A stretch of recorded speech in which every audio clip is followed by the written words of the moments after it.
Mesdames, Messieurs, amis internautes, merci de nous retrouver pour ce nouveau numéro des directs du jeudi sur Abidjan.net. La question des logements sociaux est une préoccupation majeure pour les Ivoiriens. C'est à juste titre donc qu'un forum international du logement social se tiendra à Abidjan dans quelques jours. Pour en parler, donc, nous recevons pour vous M. Siriki Sangaré, président du Forum international du logement social, et également président de la Chambre nationale des promoteurs et constructeurs agrégés de Côte d'Ivoire, également les professionnels du bâtiment. Monsieur le Président, bonjour, merci de nous recevoir. Bonjour à vous et bonjour à tous ceux qui nous suivent actuellement. Au risque de me répéter, vous êtes le président de la Chambre nationale des promoteurs et des constructeurs agrégés de Côte d'Ivoire et vous organisez donc à partir du 28 juin le Forum international du logement social. C'est une première dans notre pays. À quoi devrait-on s'attendre? Alors je vous remercie. Vous savez que depuis un certain moment, le problème du logement en Côte d'Ivoire se pose. Alors la Côte d'Ivoire fait partie des pays où le déficit en matière de logement est très chronique. C'est-à-dire que nous avons à ce jour, selon les statistiques, plus de 600 à 650 000 de déficit. Et s'ajoute à cela un déficit structurel qui se chiffre autour de 65 000 logements par an. Alors, pour faire face à cela, lorsque vous voyez autour de nous des habitants, des quartiers précaires, pendant les saisons de pluie, il y a tout un problème. Et ceux qui sont touchés, c'est les habitants qui ont des revenus intermédiaires et qui n'ont même pas d'argent. Alors, c'est par rapport à cela que lorsque le président de la République avait lancé sa campagne depuis 2011, a fait la promesse de loger un maximum d'Ivoiriens selon les critères, on va en parler tout à l'heure, ce qui a débouché à un programme présidentiel de logements sociaux. Au départ, c'était 60 000 logements, maintenant nous sommes passés à 150 000 logements. Mais les Ivoiriens doivent comprendre qu'il y a toute une procédure pour faire un programme de logements sociaux. Cette procédure que je vais expliquer doit permettre quand même un minimum de compréhension. C'est vrai que beaucoup d'hommes se posent des questions. Où en sommes-nous avec le programme de logement? C'est vrai qu'il y a eu des insuffisances, mais je peux rassurer tout le monde que le programme de logement social est une réalité en Côte d'Ivoire. Ces insuffisances-là, je vais vous expliquer parce que faire un programme de logement social rentre dans une priorité de l'État, certes. C'est un devoir régalien pour l'État de loger les plus démunis. Mais il y a beaucoup de facteurs qui rentrent en jeu, notamment le problème des fonciers, le problème des financements et le problème de la fiscalité. Aujourd'hui, des efforts ont été faits. On va remercier de passage le ministre Sanogo Mamadou, qui est le ministre de la construction et de l'urbanisme, et le ministre Niamien Konan, qui font des efforts pour que le programme aboutisse. Mais les Ivoiriens doivent comprendre que pour que ce programme aboutisse, il faut des efforts de part et d'autre. C'est-à-dire que l'État a sa part et les promoteurs pour leur part. C'est pour ça d'ailleurs que nous allons organiser une plateforme de concertation avec tous les acteurs d'ici et des pays que nous allons inviter pour pouvoir discuter et trouver des solutions et loger le maximum d'Ivoiriens. C'est un peu dans ce cadre-là que nous organisons les 28, 29 et 30 juin ici en Côte d'Ivoire le premier forum du FILOS qui est le Forum international de logement social, économique et standing. Et en même temps, le 1er juillet, un dîner gala pour pouvoir faire la synthèse de tout ça. Justement, Président, en parlant de ce forum, quel sera le thème central de ces discussions et les pays également qui participeront également et les participants en général? Qui est attendu concrètement à ce forum? C'est une très bonne question. Vous savez que aujourd'hui, le thème crucial qu'on peut associer à ce programme de logement social, c'est le financement. Tout tourne autour du financement. Alors, le financement, ici, est scindé en deux types de financement. Il y a le financement du crédit acquéreur et le financement du crédit promoteur. Donc, nous avons essayé de réunir, on va, disons, réunir dans les prochains jours, quand même, des experts dans le domaine des finances pour pouvoir trouver une solution. Parce qu'aujourd'hui, lorsqu'on a lancé le programme, c'est vrai que l'État, au niveau du foncier, nous a permis quand même d'avoir des titres fonciers très rapidement qu'on appelle les ACD. Il y a des décrets qui ont été faits pour pouvoir purger le droit coutumier à un taux réduit. L'État fait une part quand même. Mais le problème crucial, c'est comment accéder à ces logements, comment payer ces logements. Aujourd'hui, bon nombre d'Ivoiriens rêvent d'être logés. Nous avons d'ailleurs tout le temps dit dans nos slogans que mieux vaut un petit chez soi qu'un grand chez les autres. Il y a beaucoup d'Ivoiriens qui cherchent à loger. Vous savez, dès que le programme a été lancé, il y a eu un engouement sans précédent. Les premiers jours, près de 50 à 100 000 personnes ont couru. Au départ, c'était à la psychologie, après au céphale, pour pouvoir souscrire. Et malheureusement, nous avons été confrontés à un réel problème. Comment être financé par les banques locales? Les banques locales ont pour mission d'accompagner leurs clients, mais avec des taux qui sont quand même intéressants pour l'acquisition de ces maisons-là. L'État avait promis en son temps de mettre en place un système de refinancement de ces banques-là. Pour se porter garant en quelque sorte. Ce n'est pas se porter garant en tant que tel. On va revenir pour que les gens comprennent très bien ce que c'est que ce mécanisme de financement. Absolument. Ici, il ne s'agit pas d'un programme étatique, encore moins d'un programme public-privé, qu'on appelle PPP, où l'État est garant d'une opération, l'opérateur exploite, qu'on appelle BOT, Build, Operator Transfer, et transfère la maison. Non. Ici, il s'agit des opérateurs privés qui exercent dans un cadre réglementaire où l'État a défini les règles. Donc l'État joue le rôle d'arbitre. En même temps, l'État participe en tant que non seulement garant de la réussite de l'opération, parce que c'est quand même des Ivoiriens qui sont concernés, et ceux qui vivent en Côte d'Ivoire. Donc l'État met en place un système de contrôle, de promoteurs qui sont agréés, qui doivent respecter leurs engagements vis-à-vis d'un cahier de charges. Ça, c'est le premier rôle de l'État. Et par rapport à ça, comme il s'agit d'une couche sociale qui n'a pas assez d'argent, donc l'État doit les accompagner en subventionnant une partie à travers, comme on appelle la fiscalité, et à travers une bonification des taux d'intérêt dans les banques. C'est pour ça d'ailleurs que je parle du compte de mobilisation de l'habitat. Donc l'État, en fait, prête de l'argent à certaines banques locales, qu'on appelle un refinancement, à des taux très intéressants, au-delà de 1%, 1 à 2%. Et ces banques-là, étant refinancées, financent maintenant les acquéreurs des logements à un taux de 5,5%. Donc l'État supporte en fait le 2,75 ou même le 3% qui nous ramène au taux de base bancaire. C'est ça le rôle de l'État. Est-ce que vous voyez un peu? Très bien. Et c'est ça qui n'a pas encore fonctionné. Ils sont en train de se réunir pour trouver une solution adéquate. Je fais confiance au gouvernement. Je sais qu'au sorti de ce forum-là, avec, bien évidemment, c'est des ressources très difficiles à trouver sur le marché. C'est des ressources très difficiles à trouver sur le marché. Alors, il y a certes des mécanismes un peu complexes dans le domaine du financement. L'État, aujourd'hui, va peut-être, à travers notre forum, et nous-mêmes, en tant que promoteurs, amener des fonds d'investissement, des banques de développement telles que la BAD, la Banque islamique de développement et d'autres banques institutionnelles à participer au programme, ne serait-ce qu'accompagner les souscripteurs jusqu'à une durée de 20 ans à un taux de 5,7%. Ça va permettre bien entendu aux différents souscripteurs qui remplissent bien entendu les conditions de cotiser ces sites dans les banques, parce qu'il y a aussi une procédure pour avoir un financement. Et bon, donc ça va booster, et les promoteurs vont jouer leur rôle de constructeur, l'État va jouer son rôle de régulateur et d'accompagnateur de ce programme-là. Donc on suppose que les banquiers seront présents à ce forum pour expliquer les différentes offres.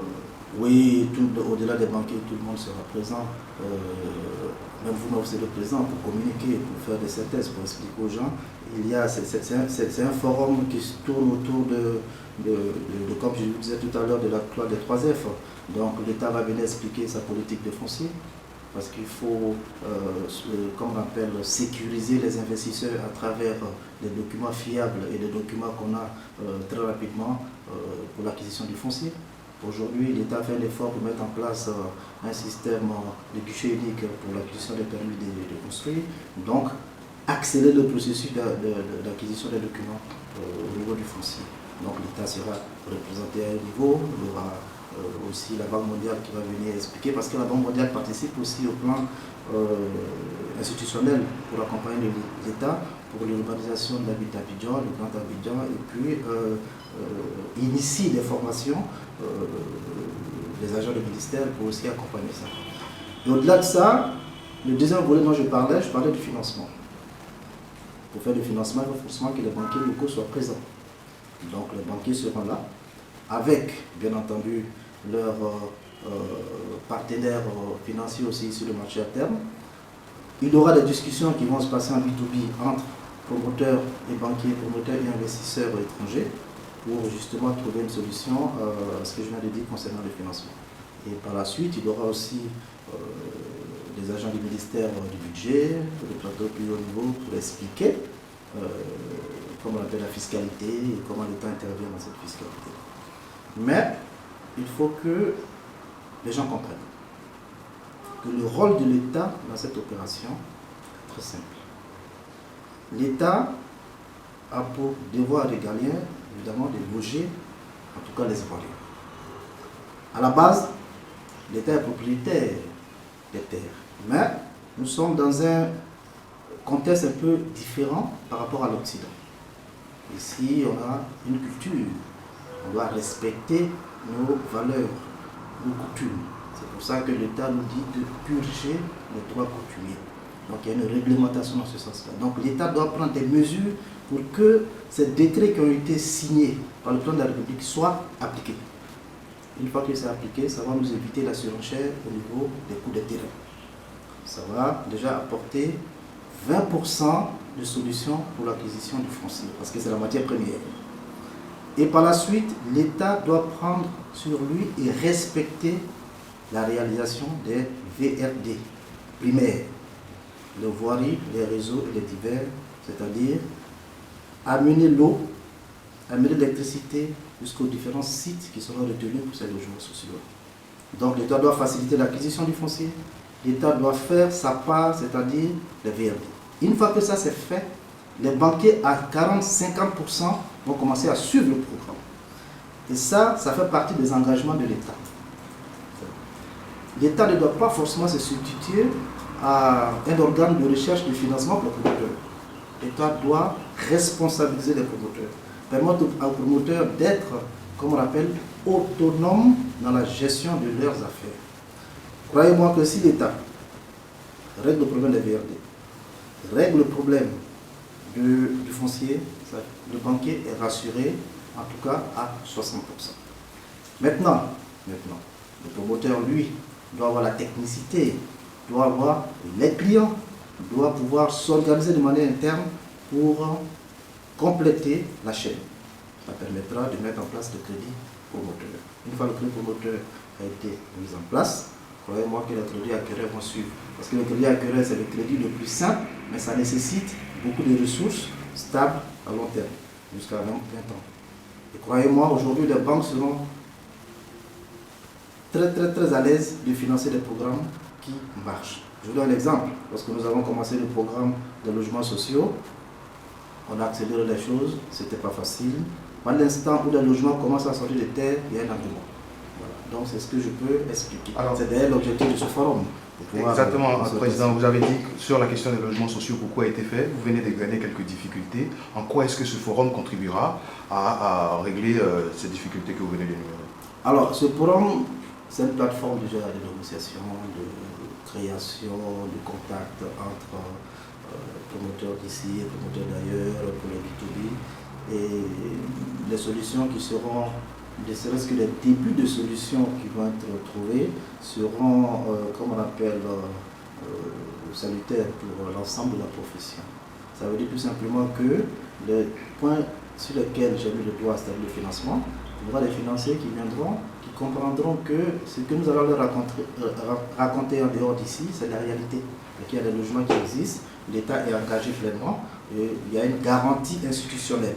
Cette garantie institutionnelle sous-entend que la filière est organisée et que les gens sont quand même les techniciens qui connaissent leur métier, ça va les amener à apporter leur soutien financier tout en respectant, comme on appelle, les engagements internationaux dans le domaine des finances. Parce que trouver l'argent pour réaliser une opération immobilière ou un autre business, ce n'est pas ça le problème. C'est comment structurer l'affaire, comment le business plan doit être structuré et comment l'affaire est sécurisée. Parce que il y a des gens qui ont de l'argent, qui ne sont pas en Côte d'Ivoire, qui sont à Londres, qui sont en Russie, qui sont aux États-Unis, qui sont derrière un écran, qui voient à travers les médias ou à travers Google ou Abidjan.net les situations de certains pays. Et ces situations sécuritaires-là les amènent à prendre une décision. Est-ce qu'ils doivent aller ou pas?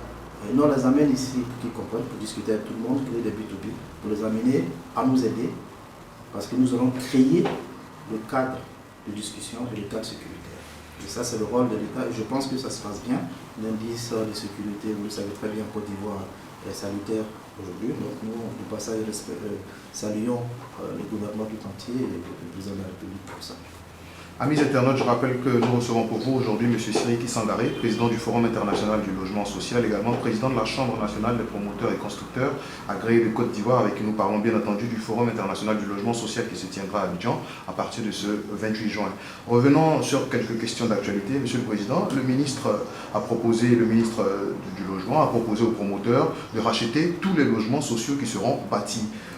Est-ce vraiment réalisable? Si oui, comment cela se fera également avec votre appui ou contribution? Je vous remercie pour la question. Je sais que c'est d'actualité.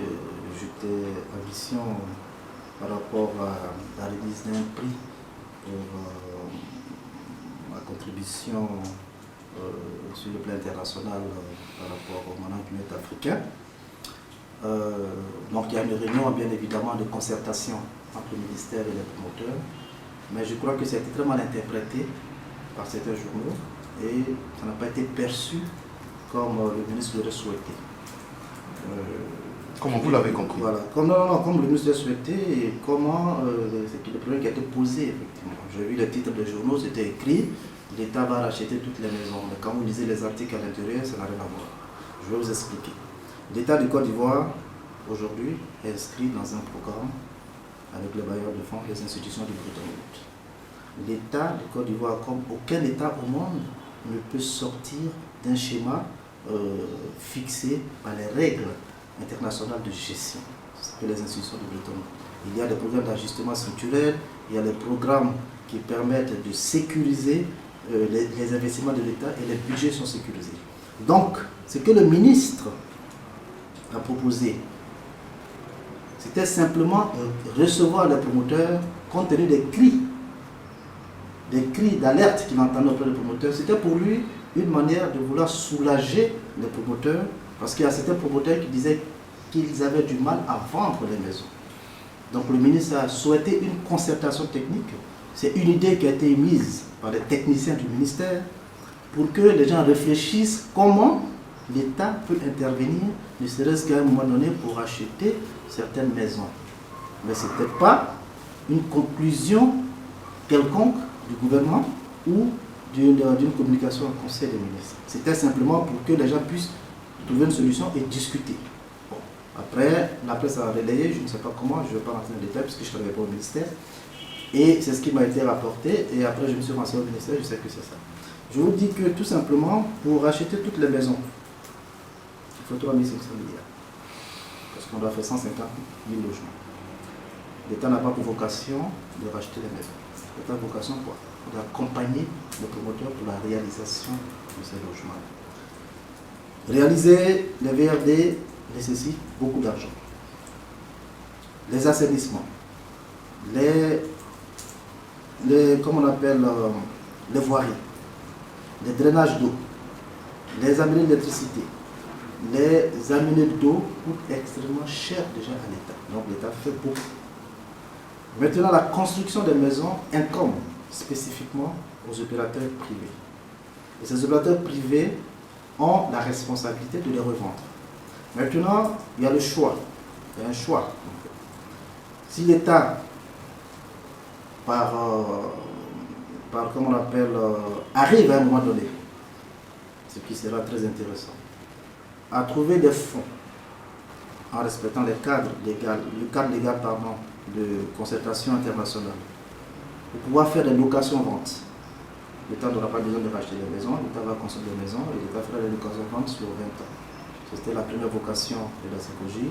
Nous avons connu le président Fred Boigny qui en a fait un cheval de bataille, qui a logé le maximum d'Ivoiriens. C'était une bonne chose. Aucun État au monde n'a un problème. Si vous voyez que ça a été arrêté, c'est qu'il y a eu des problèmes. En même temps, tout homme, que ce soit moi ou vous, arrivé à la maison, on a envie d'avoir la paix. Vous comprenez? Je ne crois pas que l'État ait pris l'engagement d'arrêter ce programme-là parce que vous voulez faire des histoires avec la population. Non.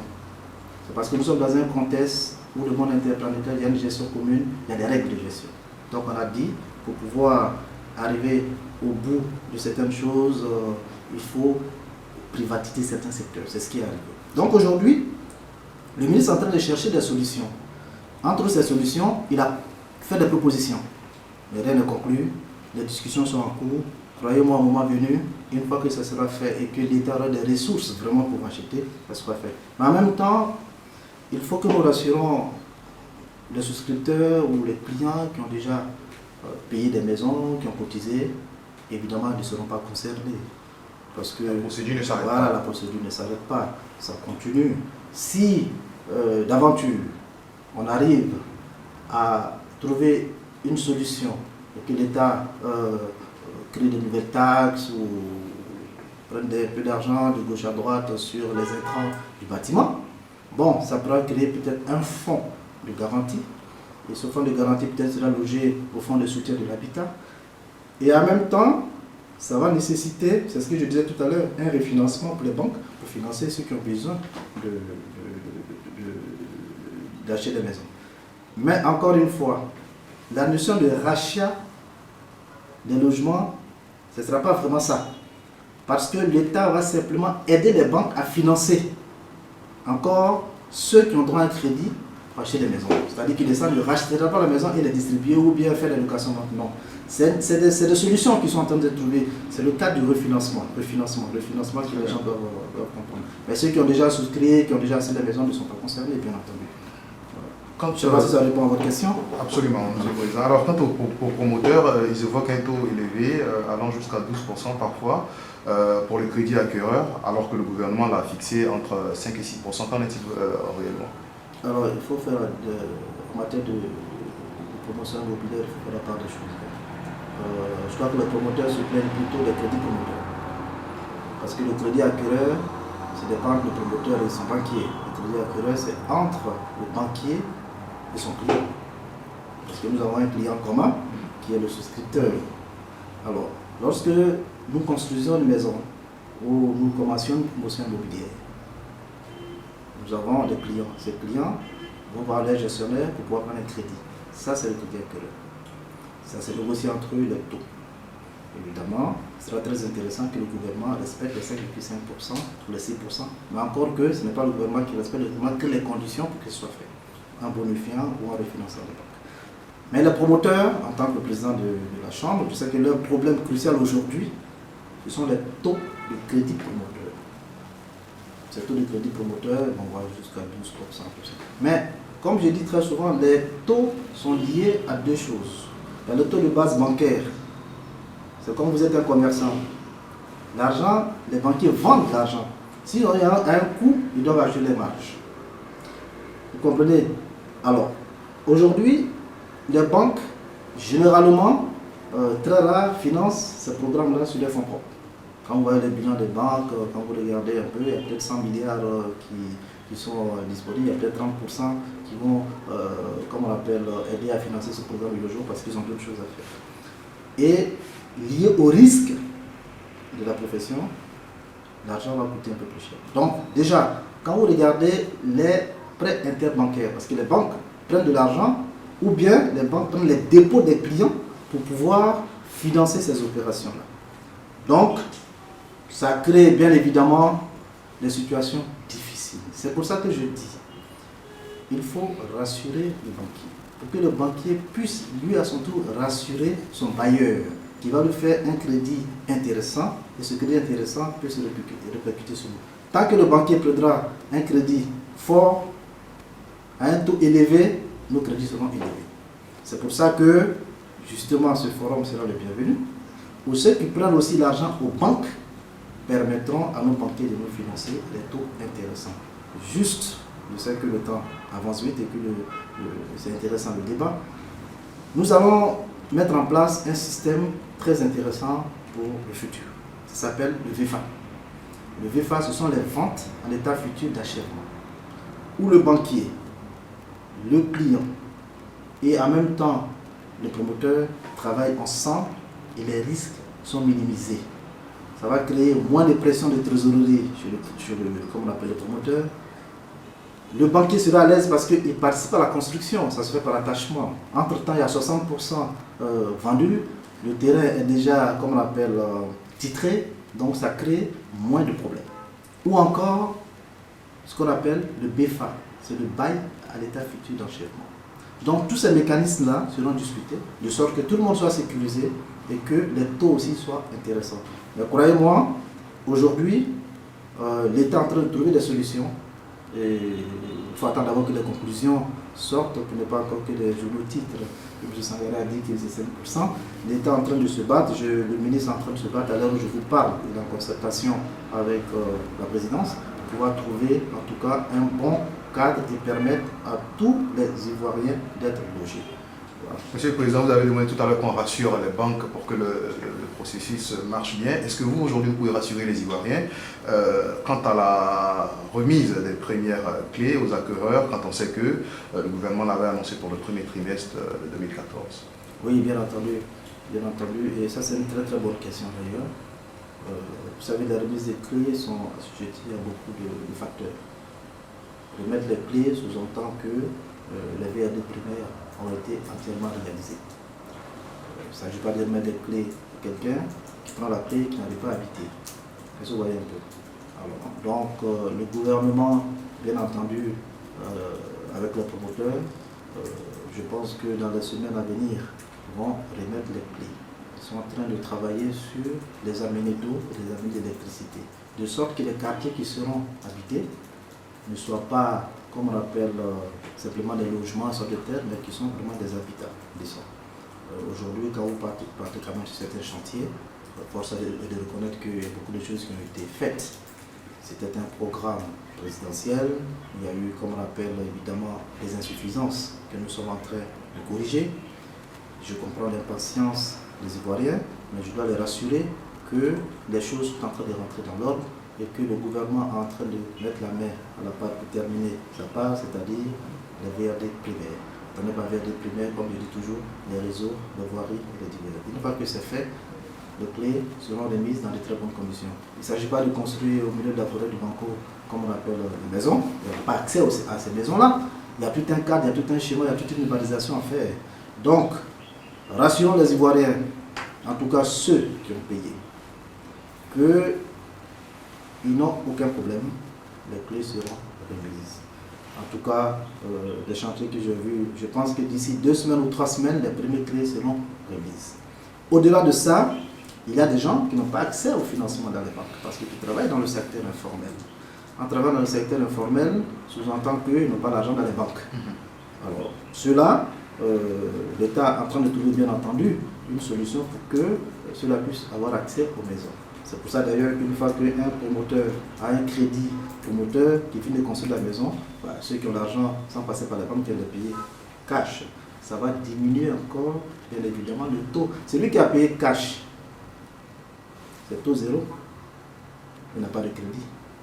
Celui qui va à la banque, évidemment, a un crédit parce que le banquier doit vivre. Si on prend sur un certain nombre d'années. Maintenant, c'est vrai que au-delà des banques classiques, il y a la banque numérique. Il y a des gens qui sont, je ne sais pas, Boisseau, qui nous payent par transfert. D'ailleurs, je pense que vous connaissez ça. C'est de trouver un système de sorte que même les secteurs informels puissent être logés. Le taux de bancarisation en Afrique, vous savez ce que c'est. Vous savez ce que c'est, ça ne dépasse pas les 15-20%.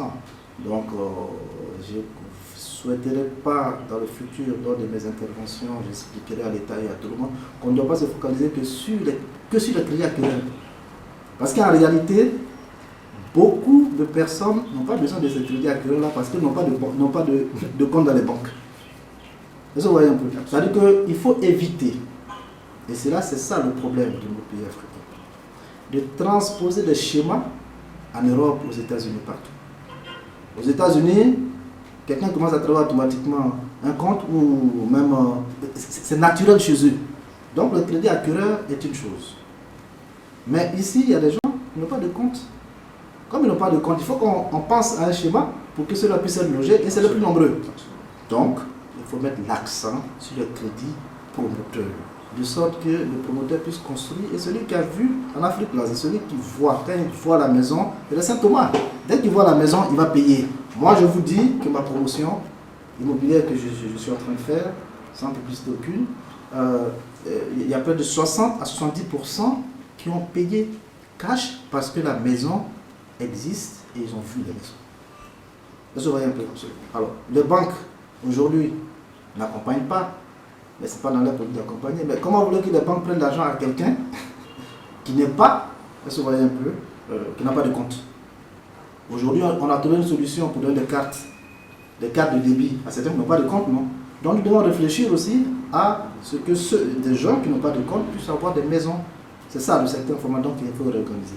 Et croyez-moi qu'il faut aussi qu'on rassure de passage les Ivoiriens qui ont cotisé, que l'argent qui a été cotisé vont directement sur les comptes séquestres. Parce que généralement, c'est des questions qui arrivent très souvent. Et ces comptes séquestres-là sont logés dans les banques. Et le ministre de tutelle est le seul habilité à donner la main levée. Est-ce que vous voyez un peu? Et ces comptes séquestres-là, aujourd'hui, lorsqu'on a commencé, à un moment donné, il était allé jusqu'à entre 50 et 60 milliards quand même de cotisations. C'est-à-dire qu'il y a un engouement auprès de nos populations qui ont besoin d'être logées, c'est normal. Pour arriver le stress des loyers et tout ça. Est-ce que vous voyez? Donc c'est ça. Maintenant, il y a des conditions pour que ce compte séquestre-là, les mains levées soient faites. Ça fait partie d'un engagement. Vous savez, il y a eu un problème dans la profession parce qu'à un moment donné, les gens avaient perdu complètement confiance aux promoteurs. Les promoteurs utilisaient bien évidemment l'argent des souscripteurs pour construire sans toutefois faire, comment on appelle, un financement structuré. À un moment donné, il y avait un blocage. Pas qu'ils avaient bouffé l'argent, hein, parce que tout simplement le financement était mal structuré. Donc, un promoteur qui n'a pas le crédit promoteur aura du mal à travailler parce que les comptes séquestres ne sont débloqués que lorsque la maison est finie. Et ça ne suffit pas. Une fois que la maison finisse, il faut que le client voit sa maison, il faut qu'il écrive un courrier au ministre pour dire « J'ai vu ma maison, j'autorise qu'on débite le compte du compte séquestre pour les verser au promoteur parce que j'ai vu ma maison. » Vous voyez un peu. Si ça c'est suivi et que tout le monde est sécurisé, je pense que les bailleurs de fonds qui vont venir vont accéder facilement à tout ça. Ça fera l'objet, bien entendu, d'une communication lors du forum. Et en plus, pour terminer, comprenez que nous sommes dans un système, où nous devons faire des logements, construction massif. Ce n'est pas des logements classiques, monter des briques et tout ça, non. Donc on doit utiliser des technologies innovantes, à amener tous ceux qui travaillent dans la corporation à s'intégrer dans les nouveaux schémas de construction et les nouvelles méthodes de construction. Je ne parle pas que des promoteurs, je parle aussi des architectes qui doivent s'adapter, je parle aussi des urbanistes qui doivent s'adapter, et je parle aussi des notaires aussi qui doivent s'adapter pour que ensemble nous soyons très forts, que les Ivoiriens soient logés. Il faut industrialiser bien évidemment la chaîne de production. Et en même temps, n'oubliez pas qu'une fois que ça c'est fait, on parle d'émergence d'ici à l'an 2020. Donc, il faut une croissance soutenue. Cette croissance soutenue sera faite lorsque nous allons industrialiser et créer des emplois. Ne voyez pas simplement les Ivoiriens qu'on va loger, mais aussi on va créer des emplois. On va créer des pépinières d'entreprises où ceux qui sont en train de travailler avec nous aujourd'hui pourront créer des entreprises et sous-traiter. on va créer un incubateur de sorte que les choses puissent avancer. Donc, rendez-vous est pris pour le 28, 29 et 30 pour que tout ça soit débattu en B2B. Et tout le monde est invité. Ce ne sont pas que les promoteurs de la chambre, de notre chambre. Tous les promoteurs sont invités. Je passe sous le contrôle de M. Kwame Florent, qui est le président du conseil du comité d'organisation délégué, qui a fait un travail très formidable. Donc, tout le monde, il y a un engouement, et tout le monde sera là. Ça va nous permettre de trouver des solutions. Et au sorti de là, croyez-moi, ce ne sera pas un forum de trop, il y aura des solutions. Il y aura des financements institutionnels et les choses seront boostées, les Ivoiriens seront contents. Tout le monde sera content et le gouvernement sera à l'aise. Le Forum international du logement social ne sera pas un forum de trop, c'est ce que nous retenons de cette interview, avec M. Siriki Sangaré, président du Forum international du logement, également président de la Chambre nationale des promoteurs et constructeurs agréés de Côte d'Ivoire. Amis internautes, on se retrouve jeudi prochain pour un nouveau numéro des directs du jeudi.